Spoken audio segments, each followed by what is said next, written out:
இந்தியாவின் தலைநகரான நாக்பூரை மாற்றுவதற்கு மத்திய அரசாங்கம் முயற்சி செய்து, அதனால் தயவு செய்து பிஜேபிக்கு ஓட்டு போட்டாருன்னு சொல்லி கமலஹாசனுடைய பிரச்சாரம். மென்டல் ஹாஸ்பிட்டல்ல போய் பிரெயின் எக்ஸாமின் பண்ணுவாங்க. அந்த மாதிரி யாராச்சும் சொல்றாங்கன்னா, அது கமலஹாசனா இருக்கட்டும் யார் சொல்றாலும் கூட மென்டல் ஹாஸ்பிட்டல் கூட்டிட்டு போய் பிரெயின் எக்ஸாமினேஷன் பண்ண சொல்லுவாங்க. உண்மையாலுமே நல்லா இருக்காங்களா, ரெண்டு பிரெயினுமே, லெஃப்ட் பிரெயின் ரைட் பிரெயின் ரெண்டுமே ஃபங்க்ஷன் ஆகுதா, சுயநலவோட தான் இருக்காங்களா, சரியா சாப்பிட்றாங்களா அப்படின்னு பார்த்து மருத்துவ ஆலோசனை கமலஹாசன் ஐயா கொடுக்கணும். நல்ல ஒரு சைக்காட்டிஸ்ட கூட்டிட்டு போய் நல்ல மருத்துவ ஆலோசனை கமலஹாசன் அவங்களுக்கு கொடுக்கணும். எப்படி இந்தியாவுடைய கேபிட்டல் நாக்பூருக்கு மாற்ற முடியும்? எப்படி மாற்ற முடியும்? நீங்களே லாஜிக்கலா சொல்லுங்க, எப்படி மாற்ற முடியும்? இந்தியாவுடைய winter capital, summer capital Chennai கொண்டு வாங்க, நான் அதை ஏத்துக்கிறேன். சென்னைக்கு வந்து ஒரு கேபிட்டலை கொண்டு வாங்க, சவுத்து கொண்டு வாங்க. ஆனால் கமலஹாசன் அவர்கள் எங்கேயோ இருந்துட்டு இன்னைக்கு வந்து நாக்பூர்ல RSS ஆஃபீஸ் இருக்கு, ஆனால் நாக்பூருக்கு வந்து இந்தியாவுடைய கேபிட்டல் போயிடும். ஆனால் கமலஹாசன் அவர்கள் should get his head examined. உண்மையாலுமே சுயநலவோடு தான் பேசுறாங்களா, ஆரோக்கியமான கருத்துக்களை தான் பேசுறாங்களா, இல்ல திமுகவுக்கு தன்னுடைய கட்சியை ஒரு ராஜ்யசபா சீட்டுக்காக வித்துறதுக்காக இப்படி கூவ வேண்டும் என்று கமலஹாசன் அவர்கள் நினைக்கின்றார்கள் என்பதை கமலஹாசன் அவர்கள் தான் முடிவு செய்யும்.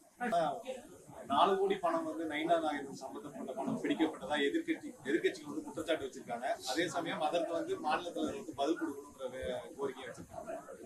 ஆனா இது சம்பந்தமான சாரி இல்லைங்கண்ணா, இல்ல பரவாயில்லைங்க, சாரி. இது சம்பந்தமாக நம்முடைய திருநெல்வேலி பாராளுமன்ற தொகுதியினுடைய வெற்றி வேட்பாளர் அங்க இருக்கக்கூடிய MLA அண்ணன் நயினார் நாகேந்திரன் அவர்கள் பதில் அளிச்சிருக்கிறாங்க. ஒரு சதி வலையில நயினார் நாகேந்திரன் அண்ணன் அவர்களுடைய பெயர் சொல்லப்பட்டிருக்கிறது. எனக்கும் இதற்கும் எந்தவித சம்பந்தமும் இல்லை என்று நயினார் நாகேந்திரன் அவர்கள் சொல்லிய பிறகு இது மேல அதை பத்தி பேசுறதுக்கு ஒண்ணு இல்லைங்களாங்கண்ணா. யாரெல்லாம் சம்பந்தப்பட்ட அதிகாரிகள் இருக்கிறாங்க, இந்த பறக்கும் படை, எலெக்ஷன் கமிஷன் அஃபீல்ஸ் யார் இருந்தாலும் கூட இது சம்பந்தமாக அவர்கள் தீர விசாரித்து நடவடிக்கை எடுக்கட்டும். அதை பற்றி எந்த பிரச்சனையும் இல்லை. சம்பந்தப்பட்டவர்கள் மீது எந்த நடவடிக்கை எடுத்தாலும் பிரச்சனை இல்லை. நயினார் நாகேந்திரன் அவர்கள் தனிப்பட்ட முறையில சம்பந்தம் இல்லை என்று சொல்லிய பிறகு எதிர்கட்சி நண்பர்கள் இதை வச்சு அரசியல் செஞ்சுட்டு இருக்கிறாங்க. நம்ம என்ன பேசுறதுன்னா, பாஜக சம்பந்தப்பட்ட 20 வேட்பாளர்களுடைய வீட்டிலையும் அவங்க போறக்கூடிய இடங்களையும் வந்து சோதனை செய்ய வேண்டிய புகாரை வந்து தேர்தல் கமிஷன் யார் கொடுத்துருக்காங்கன்னா, RS பாரதி. அதாவது எப்படின்னா, திருட ஒரு வீட்டுல திருடும் பொழுதுன்னா போலீஸ்காரங்க அந்த வீட்டை நோக்கி போவாங்க. திருட என்ன பண்ணுவான், போலீஸ்காரங்க வர்றாங்கன்னு சொல்லிட்டு வீட்டுல இருந்து வெளியே ஓடி வந்து திருடன் திருடன் திருடம்மா. உடனே போலீஸ்காரங்க என்ன நினைப்பாங்க, வீட்டுக்குள்ள போய் எங்கடா திருடனை காணான்னு தொலைவுனா திருட வெளியே ஓடி இருக்கும். அதான் இன்னைக்கு திமுக. ஸோ எலெக்ஷன் வரும்பொழுது திமுக செய்யக்கூடிய எல்லா தவறுகளும் கூட மக்கள் மன்றத்தில், காவல்துறை, எலெக்ஷன் கமிஷன் பார்க்கக்கூடாதுங்கிறக்காக இன்னைக்கு RS பாரதி அவர்கள் திருடன் திருடன் திருடன் ஓடிட்டு இருக்காரு.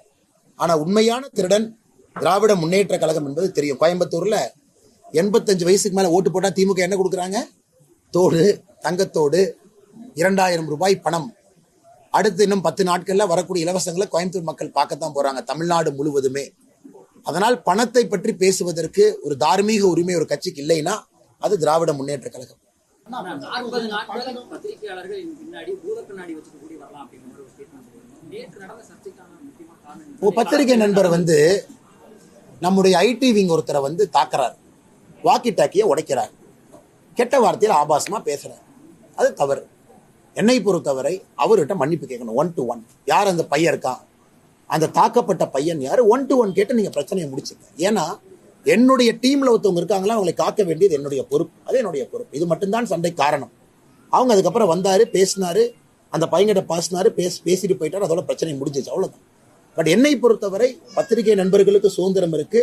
அதே போல இண்டிபெண்டா ஒருத்தர் கவர் பண்றாங்கன்னா அவங்களுக்கு சுதந்திரம் இருக்கு. எல்லாருக்கும் அந்த வேன்ல ஸ்பேஸ் இருக்கு, எல்லாரும் வரணும். ஒரு வாக்கி டாக்கியை உடைக்கும் அளவுக்கு கலவரம் ஆகக்கூடாது அப்படிங்கறத என்னுடைய நோக்கம்.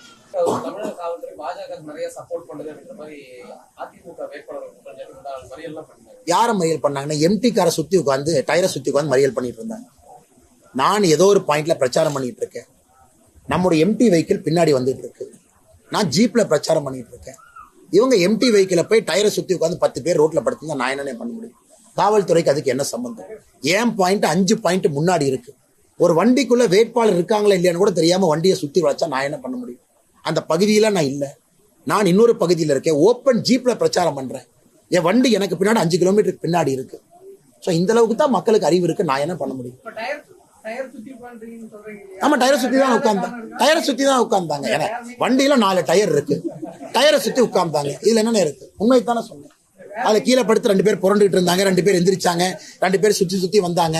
நாங்க வேட்பாளர் வண்டியை சிறை பிடிச்சிட்டாங்க. ஆனா வேட்பாளர் தான் உள்ள இல்லையே. அவர் 5 கிலோமீட்டருக்கு முன்னாடி ஜீப்ல பிரச்சாரம் பண்ணிட்டு இருக்காரு. கட்சியோட குறியீடா சொல்றீங்க. நான் யாரையும் சொல்லனே. நான் அண்ணாமலை எப்படி பேசுவானோ அப்படி பேசுறேன். இதுல அர்த்தத்தை நீங்க எடுத்துக்கணும். ஆமாங்கண்ணே, நேத்து ஒருத்தர் வந்தாரு, ஆட்டுக்குட்டி ஆசையா வந்து கொடுத்தாரு, திரும்ப அவர்கிட்டயே கொடுத்துட்டேன், தாயிட்ட கொண்டு போய் சேர்த்திருக்கேன். அண்ணே, ஜூன் 4ஆம் தேதி நீங்க பாப்பீங்க. நீங்கள் இங்கதான் இருக்க போறீங்க, நான் இங்கதான் இருக்க போறேன். தேர்தல் களத்தை பாருங்க. சாமானியருடைய குரலை சாராய வியாபாரியினுடைய மகன் டிஆர்பி ராஜா கேட்கத்தான் போறார். டிஆர்பி ராஜா யார்? ஒரு சாராய வியாபாரியினுடைய மகன். அந்த குரலை ஜூன் 4ஆம் தேதி கேட்கத்தான் போறார், சாமானியருடைய குரல். அதே போல இந்த ஷோ பண்ணி ஜெயிலுக்குள்ள இருந்து ஜெயிச்சிடலாம், கொலுசு கூட ஜெயிச்சிடலாம், மூக்குத்தி கூட ஜெயிச்சிடலாம், தங்கத்தை கூட ஜெயிச்சிடலாம், தங்க சுரக்கத்தை கோயம்புத்தூர் மேல கவுத்தி ஜெயிச்சிடலாம். அது எல்லோருக்கும் சாமானிய மக்களுடைய குரல் ஜூன் 4ஆம் தேதி.